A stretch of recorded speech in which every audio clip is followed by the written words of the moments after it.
It looks like Western Canada, maybe all of Canada, got the matchup that they were looking for. But here we go, round 2 of the 2024 Stanley Cup playoffs. We have the Vancouver Canucks versus the Edmonton Oilers. Morrison comes right on in front. Morrison scores! Brendan Morrison, a silencer! Brendan Morrison in overtime. Listen to this place. I don't know about you, but I'm super pumped and excited about this series. And what's crazy to me is this is only the 3rd time that the Canucks and Oilers have played in the playoffs. The first time was 1986 when Grant Fuhr and Andy Moog were the goalie tandem with the Edmonton Oilers. And they won that series, the best of 5 series, in 3 straight games. Side note, my brother-in-law, Daryl Ray, who does the color commentating for the Dallas Stars, and he's been doing that for the past 25 years, was the 3rd goalie for the Oilers at that time. So interesting tidbit. But anyways, the next time they played was in 1992, where we had Kirk McLean went head-to-head with Bill Ranford in net, and the Oilers won that series in 6 games. So crazy to me to think that this is only the 3rd time the Oilers and Canucks have played in the playoffs. But I think it's going to be a tremendous matchup, and really excited about it. So let's get into it here. So a few things, a couple key points to touch on, obviously, is the power play. Edmonton's power play was just cooking in round 1, 45%, scored 9 goals on the power play. I mean, it really jumpstart this team, and it really drives. It's the engine of the Edmonton Oilers, okay? The other interesting thing is their penalty kill was 12 for 12. They didn't give up a power play goal. So the Oilers' special teams in round 1 was tremendous. Now, Vancouver's penalty kill was good, 93%, which is very, very good. That needs to continue, but their power play needs to get better, right? They only scored a couple power play goals in round 1 against the Predators. I guess some positives to take away from that is during the regular season, the Canucks power play was very good against the Oilers. So I understand, I totally get it. This is not the regular season and things change. Like, look no farther or further than the Winnipeg Jets, Colorado Avalanche. Like, the Jets own the Avalanche in the regular season, but we all know what happened to them in the playoffs. The Avalanche rolled them. So I know it's a totally different animal, but as a player, you can gain a little bit of reinforcement or confidence knowing that you've had success against the team previously. So that's Vancouver's standpoint. If you're the Oilers, you're thinking, hey, whatever happened, it doesn't matter. And for the most part, we played the Canucks in the first half of the year when our team wasn't playing the way it is now. Although they did play them at the end of the season, Vancouver won that tight game without Connor McDavid playing. So take that for what it's worth. To me, that's worth quite a bit. But anyways, so special teams are going to be huge.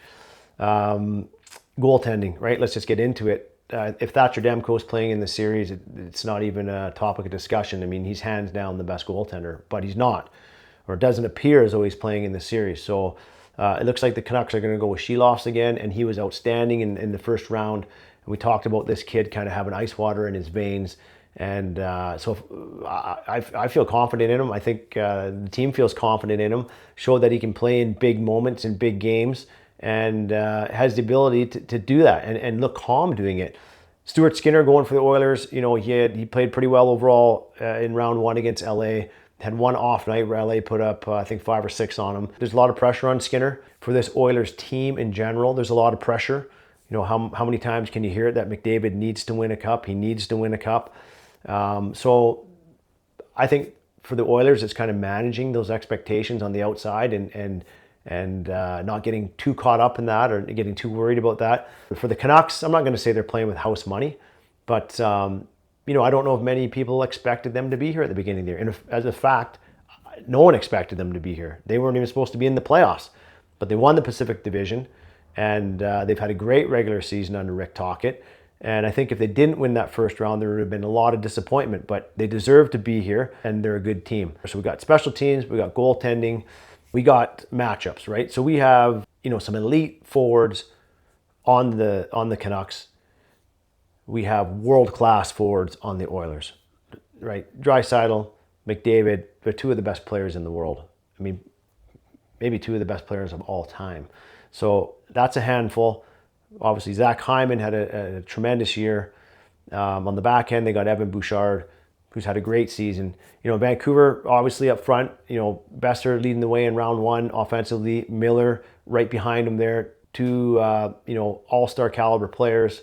Pettersson, to me, is really going to be the guy that tips the scale here in the first round. A lot of it comes down to the performance of Pettersson, and I think this is going to be a breakout series for him. I just think the style of play that Edmonton plays is kind of conducive to Petey's game. I think there's going to be more open ice. I think there's going to be a little bit more flow. I think there's going to be situations where you're going to see rushes up and down the ice, some odd man rushes. So I think that's going to help, him kind of get out of this funk that he's in. Matchups, we got looking for Miller, probably going to play head-to-head against Draisaitl, right? Vancouver is going to want a big physical centerman against Draisaitl. And they're probably going to want Lindholm going up against McDavid, right? Lindholm has a lot of experience playing with the Calgary Flames in those battles of Alberta, playing head-to-head against McDavid. But to me, I don't know how you contain or play against McDavid. I mean, it's not like a singular matchup because nobody can do it. Like nobody in the world can do it. It's committee, right? You got to play defense by committee. So these guys are going to score. McDavid's going to score. Draisaitl's going to score. Hyman's going to score. So it's a matter of limiting their chances as best you can. And in turn, that should limit the amount of goals they score. But, don't get too discouraged if they do put up offensive numbers because it's going to happen. It's just a matter of limiting them. So, I think Quinn Hughes can have a big impact on the series from the back end. And I like Vancouver's defensive core over the Oilers' defensive core. I think they have more depth. I think they have more mobility. And I think they're more physical, right? We saw that in round one.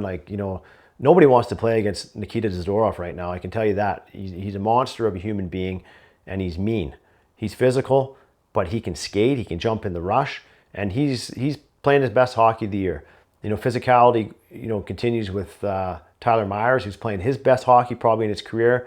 Ian Cole's another physical presence on the back end. And Susie battles. You got Hronik who battles. And, Quinn Hughes is not a big physical guy, but, sometimes, his quickness and speed is almost more frustrating to play against sometimes than guys that are big and physical and who are going to punish you physically because he can get in and get out of spaces. He can skate the puck out of trouble. So I really like Vancouver's back end here. Goaltending, I think it's a coin toss. And I think the pendulum swings for the forward group, depending on Pettersson's performance. So a lot of things to like in this series, right? I think it's going to be dynamite in both buildings. I mean, this is a great matchup. You got a team that won the Pacific, and you got a team that finished second in the Pacific. But Rick Tocchet's done a tremendous job for the Canucks this year. I mean, he's got those guys to buy in. He just commands respect. I really think his time as an analyst really helped him get a different perspective on the game and breaking games down. So I mean, he's in my opinion, he's the Jack Adams Award winner this year. I mean, just a tremendous, tremendous job along with the rest of the coaching staff. So guys, a lot of interesting tidbits here in this series, a lot of things to like. So prediction time here. So it's a tough one, right? I mean, it's a tough one. I think there's more pressure on the Oilers. I think Vancouver's going to play a little looser. I like the fact that Vancouver learned how to deal with probably a little bit more adversity than the Oilers in round one. I mean, the Oilers, for the most part, just kind of steamrolled the Kings, where Vancouver really had to grind out in a tight, defensive, hard-fought series against Nashville.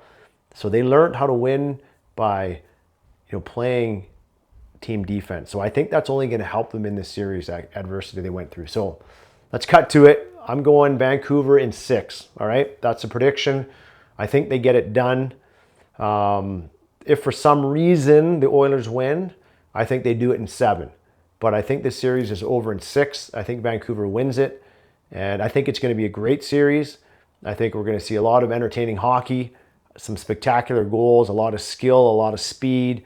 And I hope you're as excited as I am to watch these games and really get to highlight some of not only the best players on the West Coast, but some of the best players in the entire NHL. Thanks for watching. Thanks for sticking with me. And if you haven't subscribed, hit that subscribe button. Let's try and build this channel up, and we'll work on getting some additional guests on throughout this round here if we can. Okay, so appreciate you guys, and we'll chat with you soon.